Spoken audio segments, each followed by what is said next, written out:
বাবা হিসেবে 10-10 মাশাআল্লাহ। বাচ্চারা কিন্তু ইনস্ট্রাকশন থেকে শেখে না বা ইনস্ট্রাকশন ফলো করে না, দে ফলো এক্সাম্পল। সন্তান সবচেয়ে বড় সার্টিফিকেট। সন্তান কিন্তু আমার ভয়ে কোনো কিছু করুক এটা না চেয়ে চাওয়া উচিত, সন্তান সেই কাজটা আল্লাহর ভয়ে করুক। হিউজ ক্রাইসিস, বাবারা বাচ্চাদেরকে সময় দেই না। কাজের ফাঁকে আমি বাচ্চাদের কখনো সময় দিইনি, সবসময় বাচ্চাদেরকে সময় দেওয়ার ফাঁকে কাজ করছি। অ্যান্ড এতে করে আমার রেভিনিউ জেনারেশন 100% হয় নাই, যেটা আমি লস করছি ওইটা আমার ইনভেস্টমেন্ট। দুইটা বিষয় আমাকে খুব অবাক করে। যে পরিমাণ মানুষ আমার পডকাস্ট দেখে এটা অসম্ভব উৎসাহজনক, কিন্তু যারা আমার পডকাস্ট দেখছেন তার 80% আমার চ্যানেলের সাবস্ক্রাইবার না। একটা অনুরোধ করছি, আপনারা যদি আমার চ্যানেলে সাবস্ক্রাইব করেন তাহলে আমার কন্টেন্টের কোয়ালিটি, টপিক সব কিছু যেমন একদিকে অনেক বেশি আরও ইমপ্রুভ করবে, আবার আপনারা নিশ্চিত থাকতে পারেন আমার কোনো ভিডিও বা পডকাস্ট আপনারা মিস করবেন না। So please subscribe. সালাম আলাইকুম, আফতাব আহমেদ ভাই, কেমন আছেন? আলহামদুলিল্লাহ ভালো আছি, আপনি কেমন আছেন? আলহামদুলিল্লাহ। তো ভাইয়ের আরেকটা পরিচয় হচ্ছে গিয়ে উনি ফাতিমা আয়াতের বাবা। সো ভাইয়ের সাথে আমার আজকের গল্প হচ্ছে গিয়ে প্যারেন্টিং নিয়ে। প্যারেন্টিং নিয়ে মানুষের টেনশনের কোনো শেষ নাই। ইটস ভেরি ডিফিকাল্ট এখনকার সময়, এত রকম নতুন চেঞ্জ আসতেছে, প্যারেন্টিং নিয়ে এত কিছু বলি, আমরাও কিছু কন্ট্রিবিউট করার চেষ্টা করি। বাট আলহামদুলিল্লাহ আপনি একজন বাবা হিসেবে 10-10 মাশাআল্লাহ। আপনার কাছে কি মনে হয় যে প্যারেন্টিং এর কোন জিনিসগুলো আমরা মিস করি যেগুলো খুব ইম্পর্টেন্ট? আসলে বাবা হিসেবে 10-10 না, কারণ ভালোর কোনো শেষ নাই, চেষ্টা করছি ক্রমাগত নিজেকে ছাড়িয়ে যাওয়ার। আর আমার মনে হয় যে জিনিসটা দিয়ে আমি শুরু করতে চাই কথাটা, বাচ্চারা কিন্তু ইনস্ট্রাকশন থেকে শেখে না বা ইনস্ট্রাকশন ফলো করে না, দে ফলো এক্সাম্পল। আমি আমার বাচ্চাকে যেই কথাটা শোনাতে চাই ওইটা যদি আমি নিজে না করি তো কোনোদিনও আমি বললে শুনবে না। ও দেখবে যে আমি কি করি ওইটাই ও করতে চাইবে। আমার যেহেতু দুইটা ভিন্ন বয়সের দুইটা বাচ্চা আছে, একজন ফাতিহা, ওর বয়স 13, আর ছেলের বয়স মাত্র 2 বছর, ওর নাম ফালাক। সো ফাতিহাকে বড় করতে করতে আমার অনেক ভুলভ্রান্তি হয়েছে, ফালাককে বড় করতে গিয়ে অনেক ভুলভ্রান্তি হয়, কিন্তু যা কিছু শিখেছি তা ফালাকের উপর এখন অ্যাপ্রোচ করি এবং দেখি যেগুলো কাজ করে। সো চেষ্টা করি এমন কোনো কিছু করতে যেটা আমি চাই ফালাক করুক। তো আমি আপনার প্রশ্নের উত্তরে সরাসরি এটাই দিয়ে শুরু করব যে প্যারেন্টসরা যে জিনিসটা সবার আগে মনে রাখা উচিত যে আমার সন্তানকে আমি যা করতে বলছি আমি যেন নিজে সে কাজটা করি। কীরকম? এখন আমি চাই আমার সন্তান পাঠ্যপুস্তকের বাইরে অন্য বই পড়ুক। সব পুস্তকই পাঠ্য, এই কথাটাও রং, পাঠ্যপুস্তক বলে কিছু নাই। তো মানে স্কুলের কারিকুলামের বাইরের অন্য বই আমি পড়াইতে চাই। তাহলে আমি নিজে কি কখনো পড়ি? বাসায় আমার সন্তান কখনো আমাকে দেখে যে আমি কোনো বই পড়ছি? আমি চাই যে আমার সন্তান কোয়ালিটি টাইম স্পেন্ড করুক উইথ প্যারেন্টস। তা আমি কি ওদের সাথে সেটা করি? ওর ফ্রেন্ডসরা কে কোথায় আছে, কে কী করছে, স্কুলে আজকে কী ফান অ্যাক্টিভিটি হইলো, আমি কি ওর সঙ্গে যথেষ্ট কনভারসেশনগুলো করি? এটা না করলে কিন্তু একটা পর্যায়ে গিয়ে সে তার স্কুলের ঘটনা আমার সাথে বলবে না, তার নিজের একটা জগৎ তৈরি হবে, বন্ধুদের সাথে সেগুলো শেয়ার করবে। তো এই জিনিসটাই আমি ফলো করার চেষ্টা করছি। ফাতিহা যেমন স্কুল থেকে ফেরার পথে গাড়িতে উঠেই প্রথম শুরু করে সারাদিন স্কুলে কি হইলো, কারণ ওইটা বলেই অভ্যস্ত। কারণ আগে এগুলো জিজ্ঞেস করতাম, আজকে স্কুলে কি হইলো, বন্ধু কি বললো, টিচার কি বললো। সো আমি সবার জন্য আমার পরামর্শ এটাই, যেহেতু আমি সার্টিফাইড কেউ না টু টিচ অ্যাবাউট প্যারেন্টিং, কিন্তু আমি নিজে যা করছি সেই অভিজ্ঞতা থেকে বলি যে আমি শুধুমাত্র সেই কাজগুলোই করে গেছি যেগুলো আমি আমার বাচ্চার মধ্যে দেখতে চাইছি, and they have followed the examples. সন্তান সবচেয়ে বড় সার্টিফিকেট। তো সেই জায়গাটা থেকে আমি যদি বলি যে প্যারেন্টিংটা তো আমাদের যেমন অনেক প্রবাসী বাংলাদেশিরাও এবং যারা বাংলাদেশ তারাও বাচ্চাদেরকে নিয়ে এখন বেশ স্ট্রাগল করছে, উইথ রিলিজিয়াস আপব্রিঙ্গিং অথবা এটা। এই চ্যালেঞ্জগুলো ওভারকাম করার ক্ষেত্রে একটা তো হচ্ছে ডেফিনেটলি সময় দেওয়া এবং একটা ভালো এক্সাম্পল, রোল মডেল হওয়া। তার পাশাপাশি কোন জিনিসগুলো আপনার কাছে মনে হয়েছে যে খুব ক্রিটিক্যাল, অথবা আমরা যদি আরো স্পেসিফিক্যালি বলি যে যেগুলো আপনি দেখেন যে অনেক অন্য বাবা মা ভুল করে? অনেস্টিটা। কারণ আমার মনে হয় আমি বাচ্চাকে যখন মাদ্রাসায় পাঠাই, স্কুলে পাঠাই, বা আমি আমেরিকার বাস্তবতায় বলি, অনেক বাবা মাকে আমি দেখেছি যে সন্তানকে মূলধারার স্কুলে না দিয়ে, মেইন স্ট্রিম স্কুলে না দিয়ে মাদ্রাসায় দেয়। ওখানেও অনেক মাদ্রাসা আছে, কিন্তু বাচ্চারা কিন্তু নিজেরা আলাপ করে তার প্যারেন্টসের প্রফেশনটা কি, সে কি অ্যালকোহল সেল করে। আমি সরাসরি একটা ব্যাড এক্সাম্পল দিয়ে উদাহরণটা টেনে দিলাম। তো তখন কিন্তু ওর ভিতরে একটা কন্ট্রাডিকশন কাজ করে যে আমার বাবা তো একটা গ্যাস স্টোরে জব করে যেখানে অ্যালকোহল সেল হয়। আমি সারাক্ষণ মসজিদে গিয়ে যেখানে ইসলামিক এনভায়রনমেন্টে বড় হচ্ছি সেখানে আমি কন্টিনিউসলি শুনতেছি ওইটা ব্যাড। তো এই কন্ট্রাডিকশন থেকে বাচ্চারা বেরোতে পারে না এবং কিছুদিন পরেই তারা ডিরেল্ড হয়। জোরে যাওয়ার সংখ্যা প্রচুর। আলহামদুলিল্লাহ আমেরিকাতে প্রচুর বাংলাদেশি হাফেজ তৈরি হচ্ছে, ইসলামিক স্কলার তৈরি হচ্ছে, কিন্তু সেই সংখ্যার চেয়ে অনেক বড় সংখ্যা হচ্ছে যারা মাঝামাঝি গিয়ে না এইদিকে না ওই দিকে যেতে পারে, মেইন স্ট্রিমে আর ঢুকতে পারে না এবং অন্যদিকে যতটুকু পড়ছে সেটা দিয়ে ওখানে আর কিছু করতে পারে না। এই জিনিসটা ওদের ভিতরে, এই যে আইডেন্টিটি ক্রাইসিসটা শুরুই হয় প্যারেন্টসের ভুলগুলো দেখে। প্যারেন্টসরা এমন কিছু করতেছে যেটা বাচ্চা স্কুলে গিয়ে শিখতেছে নট টু ডু। সো ওই জিনিসগুলোই যদি আমরা আমাদের বাস্তবতায় বাংলাদেশেও আমরা ওই যে যখন বাবা দিবস আসে ফেসবুকে মাঝে মধ্যে ট্রল হয় যে বাবা দিবসে সব বাবাকে এত শুভেচ্ছা জানাচ্ছে, তাহলে কার বাবা দুর্নীতিবাজ, এই ধরনের ট্রল আমরা দেখি।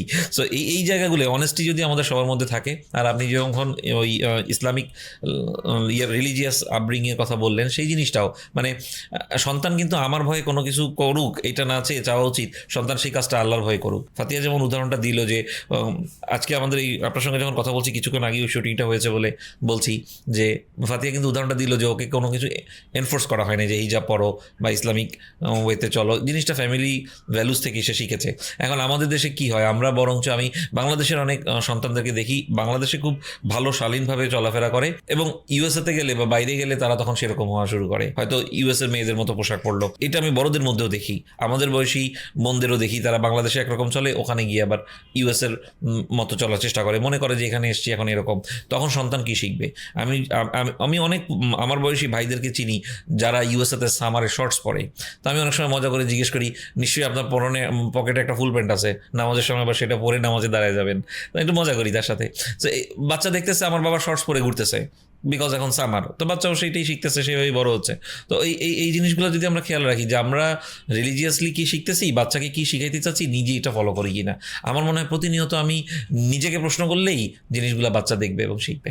বর্তমানে বাংলাদেশে এবং সব সারা পৃথিবীতেই হয়তো আমি চাই আমার সন্তান হাফেজ হোক, কিন্তু বাচ্চা কখনো আমাকে কোরআন পড়তে দেখে না। আমি চাই আমার সন্তান ফোন অ্যাডিকশন, স্মার্টফোন অ্যাডিক্টেড না হোক, কিন্তু বাচ্চা দেখে আমি সবসময় অ্যাডিক্টেড, তাহলে তো এটা তো হবে না। এবং আমরা এটাও কিন্তু একটা রকম অনেস্টি, যে ইন দ্য সেন্স দ্যাট আমি আমার নিজের সাথে এবং আমার সন্তান আপব্রিংইং এইখানে আমার এই সিম্পল অনেস্টিটা কিন্তু আমাদের না। এটা আপনি খুব ইম্পর্টেন্ট একটা পয়েন্ট বলছেন, যে অনেস্টির point, it's a very important point. সেই জায়গাটা থেকে আমরা যে আরেকটু যদি করি, সেটা হচ্ছে গিয়ে যে সময় দেয়া। এটা একটা বাবাদের ক্ষেত্রে পার্টিকুলারলি এটা একটা মানে হিউজ ক্রাইসিস। বাবারা বাচ্চাদেরকে সময় দেই না, আমরা বাবারা বাচ্চাদেরকে সময় দেই না। আমি দেখছি, যেহেতু ফাতিয়ার সাথে এটা আমার সেকেন্ড প্রোগ্রাম, আমি দুইবারই খেয়াল করছি যে আপনি as a father is very involved. Definitely আলহামদুলিল্লাহ আপনি প্রফেশনালিও খুবই অ্যাক্টিভ, ভালো করছেন মাশাআল্লাহ। সো এই জায়গাটায় আপনি বাবাদের উদ্দেশ্যে যদি বলতেন যে কেন বাচ্চাদেরকে সময় দেওয়াটা খুব ইম্পর্টেন্ট, বিকজ বাবারা অনেক ক্ষেত্রে যেটা মনে করে, আমি তো টাকা আয় করতেছি, আমি তো বাজার করা টাকা দিতেছি, এটা তো অনেক বড় কাজ, কিন্তু বাচ্চাকে সময় দেওয়াটা এটা তো মা দেখ যতটুকু পারে দেখ। এটাই তো আমরা দেখে আসছি অনেক ক্ষেত্রে, আমাদের দাদাদের ক্ষেত্রে, যে হ্যাঁ মাই বাচ্চাদেরকে সময় দেয় এবং বাবারা অনেক ক্ষেত্রে কম অ্যাভেলেবল। সেই ক্ষেত্রে ডেফিনেটলি আমরা তো সাইকোলজিস্ট হিসেবে তো আমরা বলি যে হ্যাঁ বাবাদের অ্যাভেলেবল থাকাটা দরকার। সাথে আপনি আপনার রিয়েল লাইফে এক্সাম্পলে যদি একটু বলতেন যে মানে আপনি কতটুকু ফিল করছেন যে as a father when you are giving time, এটার আসলে কোনো অল্টারনেটিভ নাই? হ্যাঁ, এইটার এক্সাম্পল দিয়ে উদাহরণ মানে উত্তরটা শুরু করি। আমার দুই সন্তানই কিন্তু মোবাইল গেমসের প্রতি অ্যাডিক্টেড না। কেন? কারণ ওরা দেখছে যে বাসায় কোনো ফোন ইভেন রিংও হয় না। মানে ছোটবেলা থেকে ফাদলাককে এবং ফাতিয়াকে যেটা এনশিওর করার চেষ্টা করছি, বাসায় ঢোকার সময় মোবাইলটা সাইলেন্ট করে ফ্রিজের উপরে রেখে ঘরে ঢুকতাম। সো আমি ঘরে ঢোকা মানে হচ্ছে আমার মোবাইল ফোন আর কাজ করছে না। এখন আমি কি প্রফেশনে ছিলাম? আমি কমপ্লিটলি ক্লায়েন্ট সার্ভিসে ছিলাম। তো আমার ক্লায়েন্টরা মূলত অফ টাইমই আমাকে খোঁজে, তারা সারাদিন কাজ করে, বিকাল 5টার পর তারা আমাকে ফোন দেয়, তা আমাকে তো ফোনে পায় না। সো আমার ব্যাপারে একটা বড় অভিযোগ যে আই এম নট রেসপন্সিভ। কিন্তু আমি আবার তাদেরকে বলি, আমার মোবাইল ফোনটাকে আপনাকে ল্যান্ড ফোন মনে করতে হবে।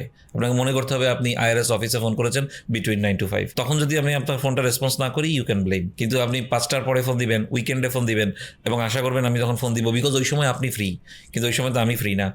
আবার অনেকে ফোন করে জিজ্ঞেস করে, আমি বাসায় আছি বুঝতে পেরে যদি ফোনটা রিসিভ করি, তখন জিজ্ঞেস করে আপনি কি এখন ফ্রি আছেন? তো আমি বলি না। হলো, তাহলে আপনি কি অফিসে? আমি না, অফিসে থাকলে ফ্রি থাকি, আমি এখন বাসায়, এখন আমি ফ্রি নাই। সো আমি যেটা করি যে আসলে আমার কাজের ফাঁকে আমি বাচ্চাদের কখনো সময় দিইনি, সবসময় বাচ্চাদেরকে সময় দেওয়ার ফাঁকে কাজ করছি। অ্যান্ড এতে করে আমার রেভিনিউ জেনারেশন 100% হয় নাই। তো ওই যেটা আমি লস করছি ওইটা আমার ইনভেস্টমেন্ট। আমি যদি 100 টাকা মেক করতে পারতাম, আমি 60 টাকা 50 টাকা মেক করছি, বাকি 50 টাকা আমি লস করি নেই, বাচ্চাদের মধ্যে ইনভেস্ট করছি এবং এটা ফিরে আসবে। এখন কেউ হয়তো আমার মতো সেলফ এমপ্লয়েড না, তার একটা নির্দিষ্ট টাইম কনস্ট্রেন্ট আছে, ওই সময়টা চাকরি করে, কিন্তু সেটা কিন্তু 12 ঘন্টা না, সেটা কিন্তু 8 ঘন্টার বেশি না, কারো ক্ষেত্রে 10 ঘন্টা হতে পারে, কিন্তু বাকি সময়টা কি সে সন্তানকে দেয়, তখন সে যতটুকু সময় পায় এটা পুরোটা যদি সন্তানকে নাও দিতে পারে, ওর মধ্যে যদি একটা কোয়ালিটি টাইম দিত তাও হইতো। কিন্তু আমরা দেখি কি প্যারেন্টসরা সন্ধ্যার পরে সোশ্যাল গ্যাদারিং করে বন্ধুদের সাথে বা ফ্যামিলিগতভাবে, বা টিভি দেখে, মোবাইল স্ক্রলিং করে, টক শো দেখে, হোয়াটএভার, যার যেরকম ইচ্ছা। কোনো ক্ষেত্রে হয়তো অনেকে এক্সারসাইজ করে বা দরকারও আছে, কিন্তু ওইটা মনে হয় না অনেক অংশেই আমাদের সমাজে মেকশিওর করা হয় যে আমার সন্ধ্যার পরে তো বাচ্চার সাথে বাচ্চা পড়ার টেবিলে থাকার কথা। সো বাচ্চা পড়তেছে, আমরা টিচার ওরিয়েন্টেড হয়ে গেছি, টিউটর এসে পড়ায় যাবে, হুজুর এসে পড়ায় যাবে, আমি বসে বসে ড্রয়িং রুমে চা খাবো, মোবাইল দেখবো, এভাবে হবে না। এভাবে যতই আমি টিউটর গিলে খাওয়াই ওইভাবে কাজ হবে না। আমি হয়তো আমি হয়তো খুব ভালো ম্যাথ পারি না, ম্যাথের টিউটর আমার দরকার হয়েছে, ওইটা অন্য বিষয়। কিন্তু আমি কি জানি আজকে টিউটর কি পড়াইলো, সেটা কি বাচ্চার সাথে আলাপ করি, তুমি কি শিখতেছো আমি কি একটু দেখার চেষ্টা করি। আমি অনেক কিছুই ফাতিয়ার কাছ থেকে শিখি। আমি ফাতিয়াকে এইভাবেই শুরু করি, এটা তো আমি পারি না, আমাকে একটু বলো তো। যদিও আমি পেরেও থাকি, ওকে সেটা বুঝতে দেই না, তাহলে ওর তো একটা রিভিশনও হয়। আমাকে বুঝাইতে গিয়া আমি জানা জিনিস আমি আবার শুনতেছি ওর মুখে, ওর একটু বলা হয়। তো এই কনভারজেশন আমি ফাতিয়াকে একটা স্পিচে বলছে, আমার মনে আছে যে আমাদের প্রফেট ইয়াকুব আলাইসাল্লাম তার সন্তান ইউসুফ আলাইসাল্লামের সঙ্গে কিন্তু একটা কনভারসেশন করেছিল, যেটা কোরআনে সূরার মধ্যে আছে, যে আল্লাহ তাআলা তোমাকে অনেক বড় নেয়ামত দিবে, তুমি একটা কওম লিড করবা। তো এই যে কনভারসেশনটা হইলো, এরপরেই কিন্তু ইউসুফ আলাইসাল্লাম মিসিং হয়, তাকে তার ভাইয়েরা নিয়ে গিয়ে কুয়ায় ফেলে দেয়, এবং এরপরে তিনি আর কখনো বাবাকে পান নাই। কিন্তু উনি সারা জীবন তার এই বাবার কথোপকথনটা তার সঙ্গে কিন্তু থেকে যায়। এবং এই যে উনি আজকে আমাদের সামনে এত বড় একটা আইকন, এটা কিন্তু এই কনভারসেশনের কারণে। আমরা কিন্তু বাচ্চাদের সঙ্গে কথা বলি না, বাচ্চা স্কুলে গেল, স্কুল থেকে ফিরলো, বন্ধুদের সঙ্গে বিকালে মাঠে গেল, আমি শুধু ইভেন্টগুলো জানি, ইন বিটুইন জানি না। ওর কে বন্ধু, ওই বন্ধু কি করে, ওই বন্ধুর বাবা কি করে, ফ্যামিলি গ্যাদারিংগুলো আমাদের মধ্যে নাই, এবং সোশ্যাল গ্যাদারিং তো একদম নাই। তো এইগুলা হয়তো বললে অনেক হার্শ শোনায়, এভাবে বলাও কতটুকু সমীচীন আমি জানি না, আমি আমার এক্সপিরিয়েন্স থেকে বললাম। না না, সমীচীন, অত্যন্ত সমীচীন। সুস্থ সম্পর্ক খুঁজতে খুঁজতে মানুষের অসুস্থ হওয়ার মতো অবস্থা। জরিপ বলছে বাংলাদেশে যত বিয়ে হয় তা প্রথম 10 বছরের মধ্যে 32% ডিভোর্স হয়ে যাচ্ছে। আবার যারা বিয়ে করছে তারা 10 বছরের মধ্যেই তার 57% মনে করছে তারা ভুল মানুষকে বিয়ে করছে। আমাদের আজকের ভিডিওর স্পন্সর পালকি, যে আপনার এই সমস্যাটাই সমাধান করবে। আপনি যদি প্রবাসী হন, অথবা আপনি যদি বাংলাদেশে এমন কেউ হন যে প্রথমবার বিয়ে অথবা ডিভোর্সের পরে আবার বিয়ের চিন্তা করছেন, চেক আউট পালকি। কারণ এই জায়গাটাতে আমরা জেগে না উঠলে আমাদের নতুন প্রজন্ম তো অনেক বড় ক্ষতি হয়ে যাচ্ছে। এটা কিন্তু একটা ছোট বাচ্চার স্বপ্ন ছিল, এটা ইউসুফ আলাইহিসসালামের একটা স্বপ্ন। আমরা তো বড় বড় ইভেন্টই জানি না বাচ্চার, সেখানে বাচ্চাটা একটা স্বপ্ন দেখছে, দ্যাটস ইট, স্বপ্ন। কিন্তু সেই স্বপ্নটাকেও বাবা শুধু শুনছে সেটা না, বাবা ওই সম্পর্কটা তৈরি করার জন্য স্বপ্ন দেখলে সে বাবাকে এসে বলে, and on top of that বাবা ওইটার মধ্যেও কিন্তু তাকে বলছে যে স্বপ্নের ব্যাখ্যাটা কি। বাট দ্য সেম টাইম ওইখানেও কিন্তু একটা আত্মবিশ্বাস এবং একটা ইন্সপিরেশনের জায়গা আছে, যে যদি বাবা এরকম করতে দৌড় এগুলো কি ফালতু, তাহলে কি হতো বাচ্চাটার ওই যে ব্যক্তিত্বের গড়ন এটাই, যে ও বাবা আমার আমি আমি আমি গুরুত্বপূর্ণ না। বাট বাচ্চাটা এত ছোট একটা বাচ্চাকেও উনি গুরুত্ব দিচ্ছে, শুনতেছে, এবং ডেফিনেটলি স্বপ্নের ব্যাখ্যাটা তো উনি করছেন। বাট পাশাপাশি এটার মধ্যে যে আত্মবিশ্বাস এবং ইন্সপিরেশনটা, এই জিনিসগুলো আমরা কোরআন পড়েও পড়ি না, বুঝেও বুঝি না। তো সেই জায়গাটায় ডেফিনেটলি আপনি যেটা বলছেন সেটা খুবই গুরুত্বপূর্ণ। তবে এখানে আমি আরেকটু মানে এখানে এত বড় একটা সোশ্যাল ক্রাইসিস, এটার জন্য আমি বলতেছি এখনকার বাবা মারা, পার্টিকুলারলি আমি বাবাদের কথাই বেশি বলি, এখন তারা সন্তানকে আসলে একটা ইনভেস্টমেন্ট হিসেবে চিন্তা করে না দুনিয়া এবং আখিরাতের জন্য। তারা এটাকে শুধু একটা দায়িত্ব এবং বোঝা হিসেবে চিন্তা করে অনেকেই।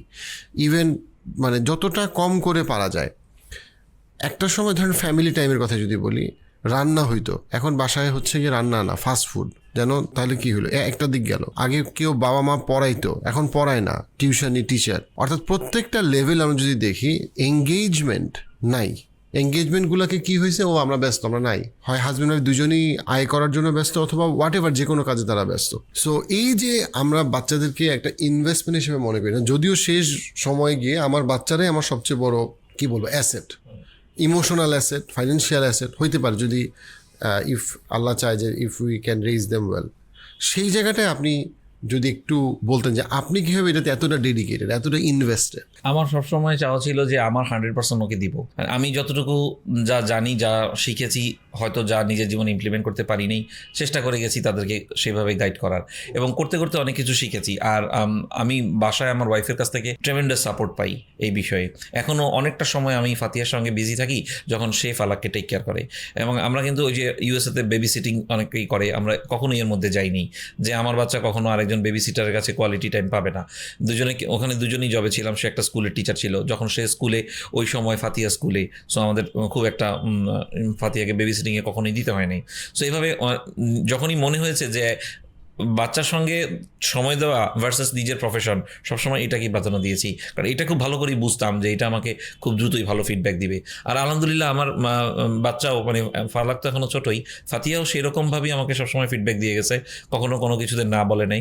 এবং যতটুকু ওকে শেখানোর চেষ্টা করছি, বোঝানোর চেষ্টা করছি, সেটা সে সবসময় পজিটিভলি নিত।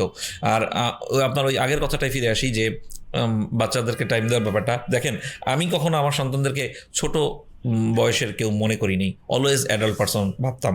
ফাতিহাকে আসতে আসতে গাড়িতে বসে জিজ্ঞেস করতেছিলাম যে আমেরিকাতে প্রত্যেকবার গভর্নমেন্ট চেঞ্জ হয়, প্রত্যেকবার হোয়াইট হাউসের পুরো স্টাফ চেঞ্জ, মানে এক একজন প্রেসিডেন্ট তার নিজের অ্যাডমিনিস্ট্রেশন নিয়ে আসে, তো এইটা সম্বন্ধে তুমি কি মনে করো, এটা ভালো না খারাপ?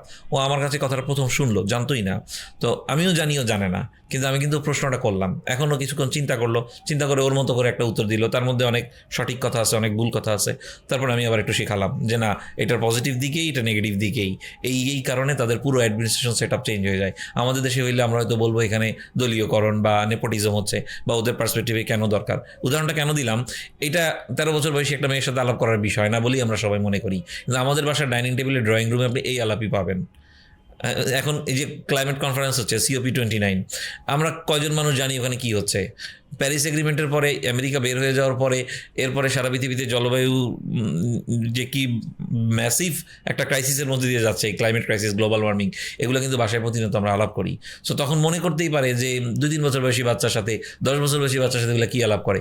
ফালাকও এখন জানে যে আজারবাইজানে কনফারেন্স হচ্ছে, বাবু কনফারেন্স কোথায় হচ্ছে, ওকে শিখেছি বাকু, আজারবাইজান কঠিন তো, বাকু হচ্ছে ক্যাপিটাল, তো বলতে পারে বাকু। তো এভাবেই তাদের ভিতরে অবচেতন মনে এই আনকনশাসলি কনশাসনেস, আপনারা একটা কথা বলেন না, সেই জিনিসটাকে তৈরি করে আনা, যে সবসময় তাদেরকে এমনভাবে ট্রিট করেন যে আরেকজন অ্যাডাল্ট পার্সন আপনার সাথে কথা বলতেছে, ডাজন্ট ম্যাটার সে 90% কথা ভুল বলতেছে, কিন্তু বলতে তো শিখতেছে। তো ওই চেষ্টাটাই আমি মনে করি সবার করা উচিত। লাস্ট কোশ্চেন, সেটা হচ্ছে কি যে আলহামদুলিল্লাহ ফাতিহা আয়াত ডেফিনেটলি 13 বছর বয়স হিসেবে অনেক পপুলার অ্যান্ড অনেক একটা ভালো গতিতে সে ভালো করতেছে। কোনো কাছে কি বাবা হিসেবে, যেহেতু আপনি ওর সাথে ওর কাজগুলোতে খুবই ইনভলভড, কোনো একটা জায়গা আপনার কাছে মনে হয় এটা একটা প্রেশার, এটা সোশ্যাল প্রেশার, যে প্রেশারটা এক্সপেকটেশন প্রেশার, পিয়ার প্রেশার, যেটা অন্য আর 8-10টা ছেলে মেয়ের নাই? হ্যাঁ, কিছু ক্ষেত্রে এটা প্রেশার। সেটা কখন? যখন কোনো একটা সোশ্যাল ট্যাবু নিয়ে চাইলেও কথা বলা যায় না। একটা জিনিস আমরা চাই সমাজে না থাকুক, কিন্তু সেটা নিয়ে বলা যাচ্ছে না নানান কারণে, তখন এটাকে মেন্টাল প্রেশার মনে হয়, তখন নিজেকে হিপোক্রেট মনে হয়, আমি তো এটা বলবো না, বাট আই বিলিভ দ্যাট, তাহলে তো আমি তো সমাজে এটা চেঞ্জও করতে পারবো না। এই যে নিজের বিরুদ্ধে এসে, সমাজের বিরুদ্ধে এসে বলার সাহস এখন আমরা অর্জন করি নেই, এটা কপটে স্বীকার করলাম, কারণ আমাদের সমাজটা সেরকম না, অনেক বাধা চলে আসে। তো এইগুলোর সময় ছাড়া আর কখনো প্রেশার মনে হয় না, বাদ বাকি সময় ঠিক আছে। এবং আলহামদুলিল্লাহ আপনি